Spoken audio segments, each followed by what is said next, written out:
Back to 77 mobile second branch Madanapalle. మీకోసం చిన్న models పొందించానండి. Lot వచ్చినాయి, అన్ని కంప్లీట్ అయిపోయినాయి. జస్ట్ 5 పీస్ మాత్రమే మిగిలినాయి. ఇవి డిస్ప్లే చేంజ్ అండి, కండిషన్ బాగుంటాయి. మీకు 10 days చెకింగ్ వారంటీ వస్తుంది. షాప్ ఆన్లైన్ బిల్ వస్తుంది. మోడల్ చూడండి ఒకసారి. Redmi note 8 4GB RAM 64GB 3800 అండి కేవలం. Poco C3 4GB RAM 64GB 3600 అండి.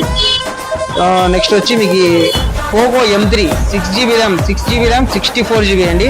మీకు ఇది 3800 మాత్రమే. కండిషన్ అన్ని ఆల్ ఓకే ఉంటాయండి. మీకు దీనికి 10 days చెకింగ్ వారంటీ వస్తాయి. ఈ చిన్న మొబైల్స్ ఏవి తీసుకున్నా కూడా 10 days షాప్ తరఫున చెకింగ్ వారంటీ ఉంటుంది. అలాగే రెడ్మీ 9 పవర్ అండి 4GB ర్యామ్ 64GB అండి 3900. తర్వాత Redmi 9A 2GB RAM 32GB కేవలం 2900 మాత్రమే. ఈ మొబైల్ చాలా బెస్ట్ ప్రైస్ అండి. మీకు ఈ డిస్ప్లే బ్యాటరీ కొనాలన్నా కూడా చాలా ఎక్కువ అవుతుంది. డిస్ప్లే 1200, బ్యాటరీ 1000 రూపీస్ అన్నా కూడా మీకు 2200 పడుతుంది. ఇంకొక 800-900 వేసుకుంటే మీకు మొబైల్ ఇచ్చేస్తామండి. మీకు ఎవరికైనా కావాలంటే పైన ఇచ్చే నెంబర్కి కాంటాక్ట్ అవ్వండి. Thank you.